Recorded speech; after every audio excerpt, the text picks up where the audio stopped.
Hello guys, நான் உங்கள் விஷா. இன்றைக்கி நம்ம என்ன பார்க்க போகிறோன்னா பாஸ்தா தான். ஒயிட் சாஸ் பாஸ்தா தான் பண்ண போகிறோம். ஃபஸ்ட்டு ஒரு பவுல் எடுத்துகிட்டு அதில் பாஸ்தா போட்டுக்கிறேன். ஒரு கப் அளவுக்கு பாஸ்தா போட்டு அதில் தண்ணி ஊற்றிட்டு அதில் பார்த்துட்டிங்கன்னா உப்பு எண்ணெய் போட்டு நல்லா வேக வச்சுக்கலாம். ஓகேங்களா? இப்போ பாருங்கள், பாஸ்தா நான் அந்த ரவுண்ட் சைஸில் இருக்கிற மாதிரி தான் எடுத்திருக்கேன். இப்போ இந்தளவுக்கு வேக வச்சுக்கணும். வேக வச்சுட்டு அதுக்கப்புறம் வாங்க நம்ம இதில் என்னென்ன ஆட் பண்ண போகிறோன்னா வெங்காயம், கேரட்டு, என்கிட்ட என்னெல்லாம் இருக்கோ அதை வச்சு தான் நான் செய்ய போகிறேன். ஓகேங்களா? இப்போ நான் இது பட்டர் போட்டு தான் நம்ம செய்வாங்க. ஆனால் நான் நெய் போட்டிருக்கேன். நெய் போட்டு தான் நான் செய்ய போகிறேன். நெய் போட்டு ஆட் பண்ணதுமே மைதா இருக்கு இல்லையா, மைதா ஆட் பண்ணிவிட்டேன். மைதாவை போட்டு நல்லா கிண்டிக்கோங்க. கிண்டினதுமே ஆனால் அது கிண்டுறோன்னா வேகணும், அதனால் நம்ம கிண்டிக்கலாம். இது கூட பார்த்திங்கன்னா பூண்டு, ஓகேவா? பூண்டு நான் ஒரு 5 பூண்டு எடுத்திருக்கேன். வெங்காயம் ஒரு பெரிய சைஸ் வெங்காயம் பொடி பொடியாக நறுக்கி போட்டிருக்கேன். இது கூட கொஞ்சம் எண்ணெய் பத்தலை அப்படிங்கிறனால கீ நான் ஆட் பண்ணியிருக்கேன். ஆட் பண்ணிவிட்டு நல்லா கிளற விடுங்க. இப்போ வெங்காயமும் பூண்டு இதெல்லாமே நல்லா வதங்கட்டும்.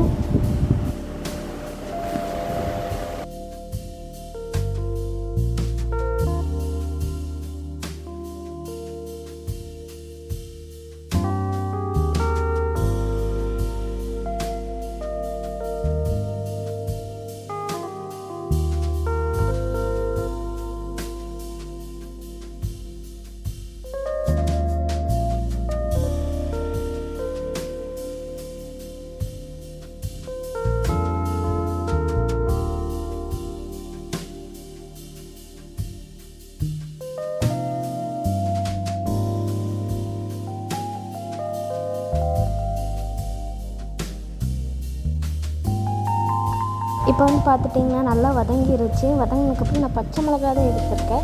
பச்சை மிளகா பார்த்திங்கன்னா 2 பச்சை மிளகா எடுத்திருக்கேன். அது குட்டி குட்டியாக 2 கூட இல்லை, 1 தான் எடுத்திருக்கேன். அது குட்டி குட்டியாக தான் நறுக்கி போட்டிருக்கேன். அதுக்கப்புறம் பார்த்துட்டிங்கன்னா கேரட் நான் 2 கேரட்டு சின்ன சின்னதாக எடுத்து நான் கட் பண்ணி நல்லா துண்டு துண்டாக கட் பண்ணி ஆட் பண்ணியிருக்கேன். இது நல்லாவே வணக்குங்க. நல்லா வணக்கி இது வேகட்டும். கொஞ்சம் எண்ணெயிலேயே அந்த கீலேயே நம்ம வேகட்டும்.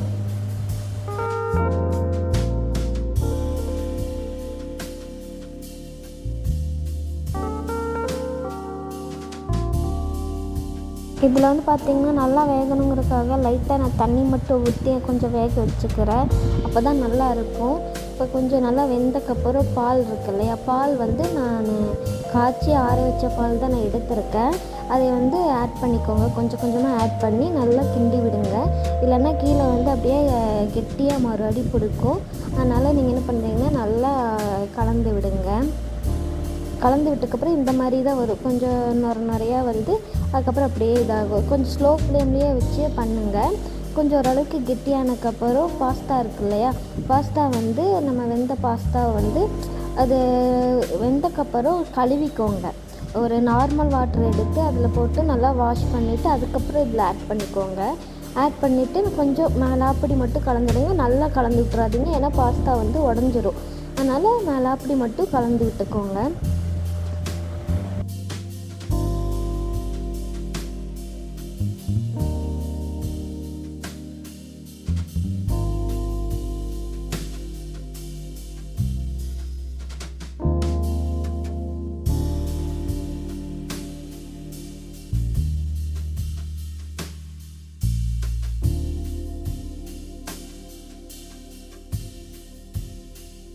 இப்போ பார்த்திங்கன்னா ஓரளவுக்கு நல்லா க்ரீமியாக இருக்கும்.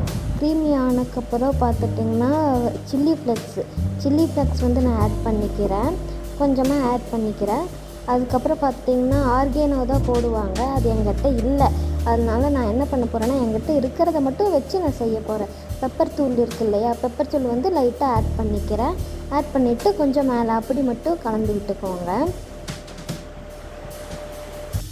இதோட ஒயிட் சாஸ் பாஸ்தா இதோட டேஸ்ட்டு ரொம்பவுமே நல்லா இருந்துச்சு. இதில் நான் கொஞ்சம் லைட்டாக உப்பு ஆட் பண்ணேன். நம்ம முன்னாடியே ஆட் பண்ணுவோம் இல்லைங்களா, அதுக்கப்புறமும் கொஞ்சம் ஆட் பண்ணேன். அதை வீடியோ எடுக்க நான் மறந்துட்டேன். அதனால் நீங்களும் உங்கள் டேஸ்ட்டுக்கு ஏற்ற மாதிரி உப்பு ஆட் பண்ணிக்கோங்க. இது ஓரளவுக்கு நல்லா க்ரீமி ஆகிரட்டும். இப்போ பாருங்கள், ரெடி ஆகிருச்சு. அவ்வளோதான் ஒயிட் சாஸ் பாஸ்தா. எல்லாம் சாப்பிட்டு என்ஜாய் பண்ணுங்கள். பாய்.